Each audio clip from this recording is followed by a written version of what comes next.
shocked it's outside. It's a good and a bad thing, right? It's a good thing 'cause you don't have to deal with that being in your backsplash. These rarely trip unless you majorly overload the circuit.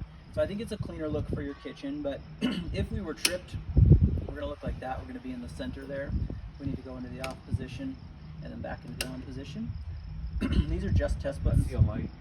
That's just telling you that we're reset. And Oh, we're good. okay. Yep. It's gonna temporarily light up whenever you do that. It is. If we were to have an issue, there's two indicators here, ground fault, arc fault. This is more for an electrician, right? Sure. If this thing kept tripping, as an electrician, I would come and I would check this code when I turn it back on to see what the fault was. But I don't have these really trip very often unless somebody, again, is like waffle maker, toaster oven, Keurig, all in one circuit. So not terribly common, but that's what these guys are in the light blue. Is they are the GFCI and arc fault combination breaker. That was actually great if you have a picture of in case you start to fade on these labels. The dark blue are just for bedrooms and things like smoke detectors. These are an arc fault breaker. They're looking for sparking in the system. Old breakers were only looking for overcurrent. They were only looking for heat. They weren't looking for sparking.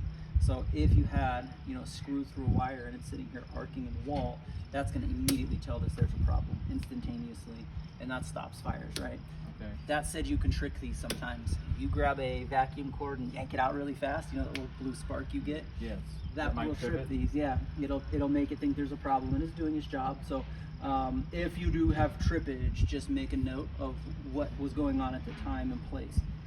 These are much more evolved than the older ones in the beginning. They had like nuisance trips. A lot of things would antagonize them, sometimes even static, but I think they've really dialed these in. So I'd be surprised if you had any tripping, but if you do, just try and make note of what the situation was The for whole us. house.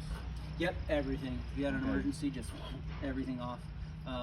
We put these outside because the fire department wants it that way so they can get to this. I have a lot of people come from out of state and they're perplexed by why we have panels on the exterior, and that's really why.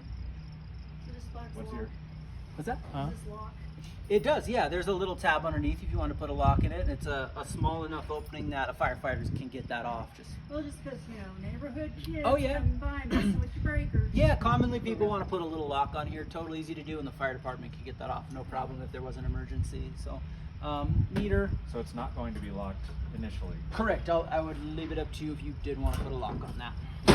I do want to put a lock on that. Yep. So just right here. Yeah, understandable. Just right here through that little tab. It's not a massive